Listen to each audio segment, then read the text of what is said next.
Ya, selalu. Ya, pada kesempatan hari ini kita akan memuji dan memuliakan nama Tuhan. Mari kita berdoa terlebih dahulu. Bapa di surga, pada kesempatan pagi hari ini kami datang di hadapan Tuhan untuk memuji dan memuliakan nama Tuhan. Berkati seluruh jemaat Tuhan, berkati seluruh pelayanan Tuhan yang melayani hari ini. Biar kuasa Roh Kudus Tuhan yang menguatkan, yang memberi kekuatan kepada kami. Dalam nama Yesus kami memulai pada kami. Haleluya, amin. Ya, sekali lagi selalu kita akan memuji dan memuliakan nama Tuhan. Kita angkat satu pujian lebih dari pemenang dalam segala perkara. Haleluya, kita akan puji dengan segenap hati.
Siapkan hati kita untuk mendengarkan kebenaran firman Tuhan yang disampaikan oleh hamba-Nya. Kita akan satu pujian, ku yakin saat kau berfirman Tuhan. Biarlah pujian kami ini Tuhan, yang kami naikkan di hadapan Tuhan, membawa satu perubahan dalam kehidupan kami, Yesus Tuhan. Terima kasih Tuhan.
Disediakan bagiku, ku diangkat dan dipulihkan.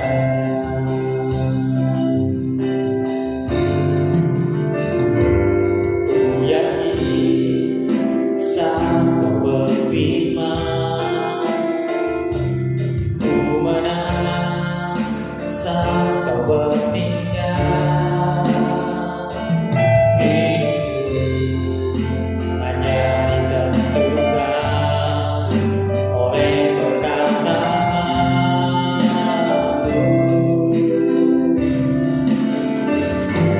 Ku aman karena Kau menjaga. Ku kuat karena Kau menopang. Hidupku hanya ditentukan oleh kuasa-Mu. Bagi Tuhan tak ada yang mustahil. Bagi Tuhan tak ada yang tak mungkin.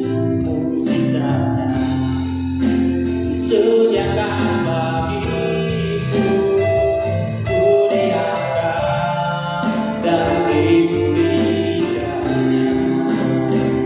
Bagi Tuhan tak ada yang mustahil. Bagi Tuhan tak ada yang tak mungkin. Mukjizatnya disediakan bagiku, ku diangkat dan dipulihkannya. Ku diangkat dan dipulihkannya. Ku diangkat dan dipulihkannya.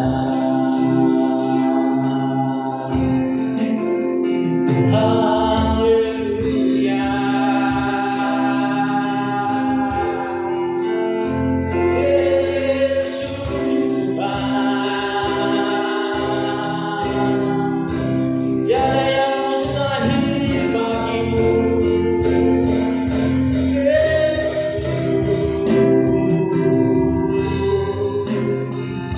Haleluya. Kami yakin Tuhan. Haleluya. Kami bersyukur padamu Tuhan. Glory bagi Yesus. Haleluya.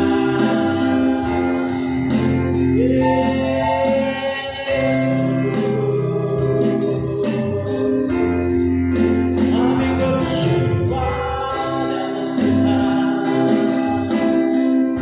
Glory bagi-Mu, glory bagi-Mu Tuhan. Haleluya, kami sembah. Haleluya. Kami sembah Kau Tuhan. Haleluya. Kami bersyukur padamu. Haleluya.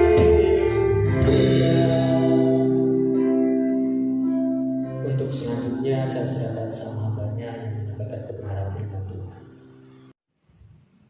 Shalom Bapak Ibu dan saudara-saudara dikasih Tuhan. Mari kita kembali bersama-sama untuk merenungkan firman Tuhan. Kiranya renungan yang singkat ini bermanfaat bagi kita untuk mengevaluasi diri kita, membangun diri kita, menata diri kita di hari-hari ke depan. Karena firman itu pelita bagi kehidupan kita. Mari kita berdoa bersama-sama dan minta Roh Kudus menyertai kita. Kami mohon kepadamu Roh Kudus untuk selalu memimpin kami atas kebenaran firman-Mu, agar kami dapat mengerti, memahami dan merenungkannya dengan baik-baik. Kami ingin mengekspresikan hidup kami berjalan sesuai dengan firman-Mu.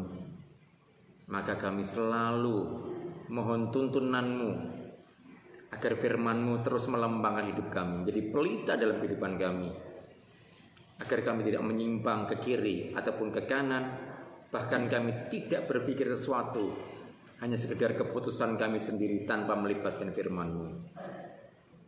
Kiranya hari ini firman-Mu menerangi hati dan hidup kami. Dalam nama Tuhan Yesus Kristus kami sudah berdoa. Amin. Bapak, Ibu, dan saudara-saudara dikasih Tuhan, bukan sesuatu rahasia lagi bahwa terkadang orang atau orang-orang percaya itu sering mempertimbangkan untung ruginya dalam mempersembahkan. Maka hari ini saya ingin mengajak kita mengambil sebuah tema, apakah kita mau hitung-hitungan dengan Tuhan? Tuhan telah membayar kita dengan lunas di atas kayu salib. Dia telah menyertai kita, Dia telah menuntun kita. Alkitab memberikan banyak contoh-contoh bangsa Israel telah dituntun keluar dari Mesir, dari perbudakan. Bangsa Israel telah dipilih menjadi bangsa yang khusus, yang mereka hidupnya yang diberikan kelimpahan demi kelimpahan. Tentu hal itu juga terjadi atas kita, sekalipun kita penuh dengan tantangan. Hitung-hitungan dengan Tuhan itu bukan hanya dihitung oleh orang-orang yang punya uang, yang kaya, status sosialnya tinggi, tidak. Hampir semua orang itu hitung-hitungan dengan Tuhan. Tapi hari ini saya ingin mengajak kita belajar bersama. Kita tidak mau hitung-hitungan dengan Tuhan. Karena kalau kita jujur, hitung-hitungan dengan Tuhan tidak akan nyambung, Bapak, Ibu, dan saudara kasih Tuhan. Tapi kita lihat beberapa contoh. Ingatlah anak sulung dan anak bungsu. Ya, dengan perikop anak yang hilang. Anak yang sudah menghambur-hamburkan uang dan minta hak warisnya kepada ayahnya. Kemudian pulang, dia dipestakan. Tapi anak yang sulung menggerutu karena sudah bekerja sekian lamanya, tidak pernah dipestakan. Bapaknya berkata, bukankah apa yang aku miliki juga engkau memilikinya? Anak sulung punya hitung-hitungan seakan dengan bapaknya. Dia ingin mendapatkan upah yang lebih jauh luar biasa. Bahkan dia belum pernah menikmati pesta pada waktu itu, tetapi anak yang telah hilang itu, adiknya telah dipestakan. Itu menjadi pemikiran yang berat bagi dia. Juga kita lihat perumpamaan Tuhan Yesus, seorang yang bekerja dari pagi sampai sore dengan upah 1 dinar. Ada yang jam 9 pagi, ada yang 12 siang, ada yang hanya kurang 1 jam, semuanya upah 1 dinar. Mereka yang bekerja dari pagi menggerutu karena hitung-hitungan dengan Tuhan. Padahal itu sudah kesepakatan bersama. Masih banyak lagi hal hitung-hitungan yang lain, Bapak Ibu. Mungkin kita juga hal yang sama. Kita secara tidak sadar kita hitung-hitungan dengan Tuhan. Hari ini saya ingin mengajak kita bersama-sama melihat dari 2 Korintus pasal 9 ayat 6 sampai dengan yang ke-7. 2 Korintus pasal yang ke-9 ayat yang ke-6 dan yang ke-7. Camkanlah ini. Orang yang menabur sedikit akan menuai sedikit juga, dan orang yang menabur banyak akan menuai banyak juga. Hendaklah masing-masing memberikan menurut kerelaan hatinya, jangan dengan sedih hati atau karena paksaan, sebab Allah mengasihi orang yang memberi dengan sukacita. Bapak, Ibu, dan saudara kasih Tuhan, Paulus mengajarkan kepada jemaat di Korintus, kalau kita berbicara hal memberi, baik itu kepada sesama maupun kepada Tuhan, pada konteks yang pekerjaan Tuhan, kita tidak boleh lagi berbicara tentang hitung-hitungan untung dan ruginya. Maka Paulus memberikan 3 hal yang terpenting dalam hidup ini untuk kita tidak membuat hitung-hitungan. Yang pertama, dia berkata kunci adalah menabur. Orang yang menabur sedikit akan menuai sedikit. Orang yang menabur banyak akan menuai banyak. Bukan berarti orang yang kaya, yang mampu akan lebih banyak menuai. Bukan di situ. Tapi pengertian menabur sedikit dan menabur banyak itu ukuran kapasitas kita. Bukan karena jumlahnya yang besar, tapi bagaimana hati kita mengatakan, ini bagiku banyak, amat sangat banyak. Mari kita tabur, kita akan menuai banyak. Tetapi kalau kita tidak mau menabur, bagaimana kita mau menuai? Kita hanya meminta kepada Tuhan, tapi kita tidak pernah menabur. Tentu ini kita bagian daripada kita hitung-hitungan dengan Tuhan. Yang kedua, kita berkata kerelaan hati disebutkan tadi. Harus dengan kerelaan hati. Hendaklah masing-masing memberikan menurut kerelaan hati. Jadi agar kita tidak punya hitung-hitungan dengan Tuhan, kita bangun diri kita. Waktu kita menabur, waktu kita memberikan, kita memberikan dengan kerelaan hati. Kita jangan terjebak dengan kata bahwa menabur itu selalu berbicara uang, materi. Bukan. Bukan hanya itu saja, tapi bisa berupa waktu, perhatian, pemikiran, tenaga kita yang kita taburkan. Tetapi kuncinya dengan kerelaan hati, Alkitab berkata. Kalau kita tidak rela, artinya kita sedang hitung-hitungan dengan Tuhan. Kita mau hitung-hitungan dengan Tuhan, tidak bisa terukur Bapak Ibu. Dosa kita telah dibayarnya dengan lunas. Dia menyertai kita selalu dalam hidup kita. Sang Immanuel ada bersama dengan kita, mendampingi dan menyertai kita. Roh Kudus ada bersama dengan kita untuk selalu menuntun kita. Dan yang ketiga, kunci dari supaya kita tidak hitung-hitungan lagi dengan Tuhan adalah memberi dengan sukacita. Dikatakan sebab Allah mengasihi orang yang memberi dengan sukacita. Allah mengasihi orang yang memberi dengan sukacita. Maka jangan pernah kita ini menabur kemudian tidak dengan sukacita, dengan keterpaksaan, dengan sedih hati, dengan hitung-hitungan, berbicara untung dan rugi. Kita akan terlambat untuk berbicara hal itu. Ya, sehebat-hebatnya kita, saya ingin mengajak kita seorang raja yang kita kenal, yang begitu luar biasa, Daud. Ya, di dalam sebagai dasar kita untuk kita membangun hidup kita, supaya kita bisa melakukan hidup kita itu memberi dengan tidak hitung-hitungan dengan Tuhan. Dalam 1 Tawarik 29 ayat 16 sampai dengan yang ke-17. 1 Tawarik pasal 29 ayat yang ke-16 dan 17 demikian bunyi firman Tuhan. Ya Tuhan, Allah kami, segala kelimpahan bahan-bahan yang kami sediakan ini untuk mendirikan bagimu rumah, bagi namamu yang kudus, adalah dari tanganmu sendiri dan punyamulah segala-galanya. Aku tahu ya Allahku, bahwa Engkau adalah penguji hati dan berkenan kepada keikhlasan. Maka aku pun mempersembahkan semuanya itu dengan sukarela dan tulus ikhlas. Dan sekarang umatmu yang hadir di sini telah kulihat memberikan persembahan sukarela kepadamu dengan sukacita. Bapak, Ibu, dan saudara-saudara Tuhan, Daud tidak diperkenankan membangun bait Allah, tapi Salomo. Tapi Daud mempersembahkan begitu banyak, berlimpah-limpah apa yang dia punya. Emas, permata, kayu-kayu yang berkualitas, semuanya dipersembahkan. Dan hitungannya amat sangat luar biasa. Tetapi lihatlah kalimat ini menarik buat kita. Dikatakan di 1 Tawarik 29 ayat 16 dikatakan, punyamulah segala-galanya. Aku tahu ya Allahku bahwa Engkau adalah penguji hati dan berkenan kepada keikhlasan. Maka aku pun mempersembahkan semuanya itu dengan sukarela dan tulus ikhlas. Seorang Raja Daud di dalam kekayaan dan kelimpahannya, dia berkata, semua yang aku punya itu adalah kepunyaan Tuhan. Semua milikku itu sebenarnya bukan milikku, itu adalah milik Tuhan. Jadi waktu aku mempersembahkannya, sebenarnya itu milik Tuhan sendiri yang aku kembalikan sebagai persembahan. Kalau konsep ini kita bangun, apa yang kita punya itu adalah milik Tuhan. Seperti bagaimana Daud mengungkapkan pemahaman ini.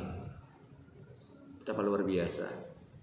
Daud menyadari waktu dia mempersembahkan, sebenarnya mengerti ini milik Tuhan, dan aku akan persembahkan kepada Tuhan. Dikatakan ayat 17 bahwa engkau adalah penguji hati. Bagaimana kita hitung-hitungan dengan Tuhan? Bagaimana kita pelit dengan Tuhan? Karena apa yang kita punya, Tuhan yang punya. Kita berkata, hidupku bukannya aku lagi, tapi Kristus yang hidup dalamku. Maka apapun yang aku punya, itu juga milik Tuhan. Daud mengajarkan ini begitu luar biasa. Tapi bukankah itu tidak mudah bagi kita? Karena kadang-kadang kita merasa apa yang kita punya milik kita. Tenaga ini milik kita sendiri. Waktu ini milik kita sendiri. Pikiran itu milik kita sendiri. Harta itu milik kita sendiri. Sehingga kita susah untuk berbagi. Waktu kita mencoba berbagi, menabur, memberi, kita punya hitung-hitungan. Bapak Ibu, bukan adalah waktunya lagi untuk hitung-hitungan. Kalau saya berbicara tentang persembahan di hadapan Tuhan, sudahlah, jangan berpikir hitung-hitungan dengan Tuhan. Kalau saudara masih berdebat dengan perpuluhan saja kita tidak mampu melakukannya, apalagi yang lebih dari itu. Padahal yang kita punya saya milik Tuhan. Persembahan yang ada itu adalah lebih dari sekedar itu. Yang milik Tuhan itu bukan hanya 1/10, semuanya milik Tuhan. Kalau kita masih berdebat tentang perpuluhan, persembahan ini dan itu, sudah bukan waktunya lagi. Semua yang kita punya milik Tuhan. Tergantung kita rela tidak untuk mempersembahkan. Termasuk waktu kita, tenaga kita, pikiran kita, harta kita. Mari kita Bapak Ibu, kita kembalikan semua dalam tangan Tuhan. Kalau kita masih mau hitung-hitungan, karena kita berkata dalam Lukas pasal 6 ayat 38, dikatakan demikian. Berilah dan kamu akan diberi suatu takaran yang baik, yang dipadatkan, yang digoncang, dan yang tumpah keluar akan dicurahkan ke dalam ribaanmu. Sebab ukuran yang kamu pakai untuk mengukur akan diukurkan kepadamu. Kalau kita berat hati untuk menabur, kita berat hati untuk memberi, ukuran itu yang akan kita terima dalam hidup ini. Mari renungkan Bapak Ibu, masihkah kita mau hitung-hitungan dengan Tuhan? Bapak Ibu dan Saudara yang bisa menjawabnya. Tuhan Yesus memberkati setiap kita. Mari kita berdoa. Sesungguhnya jika kami menyadari hidup kami Engkau yang punya, apapun yang ada dalam diri kami Engkau yang punya, baik waktu kami, tenaga kami, pikiran kami, harta benda yang kami punya, Engkau yang punya. Daud telah memberikan teladan yang baik bagi kami untuk memahami tentang harta, tentang benda yang kami miliki dalam hidup ini. Daud telah melakukan yang terbaik dan berkata, sebenarnya apa yang kami persembahkan semua adalah milik-Mu, dari-Mu semata-mata. Dan Tuhan menguji hati setiap kami. Ajar kami tidak hitung-hitungan dengan Engkau.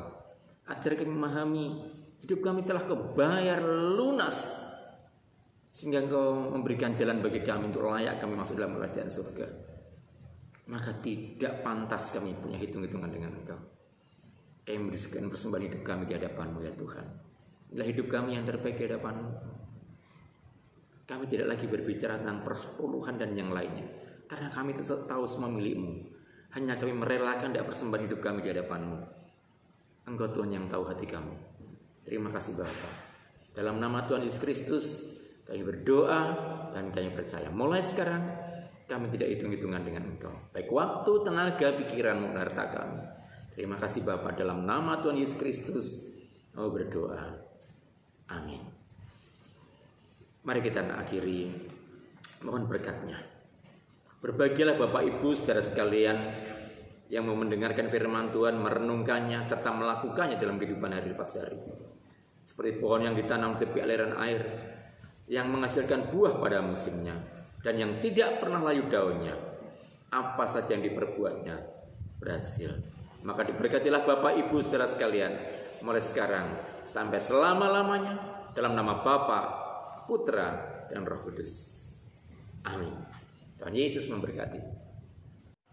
Ya, kita sudah mendengarkan kebenaran firman Tuhan yang disampaikan oleh hambanya, dan tiba saatnya kita akan memberikan korban syukur kita dengan penuh. Mari kita berdoa terlebih dahulu. Bapa di surga, terima kasih Tuhan atas kebenaran firman Tuhan yang kami dengarkan pagi hari ini Tuhan.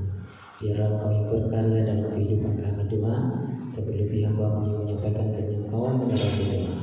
Terima kasih Tuhan, tiba saatnya kami akan memberikan korban syukur kami. Kiranya Engkau memberkati seluruh jemaat, berkati pekerjaan mereka, berkati usaha mereka. Kami berdoa di dalam nama Yesus, kami mengucap syukur, haleluya, amin. Ya, kita angkat satu pujian, begitu besar kasih Allah pada kita.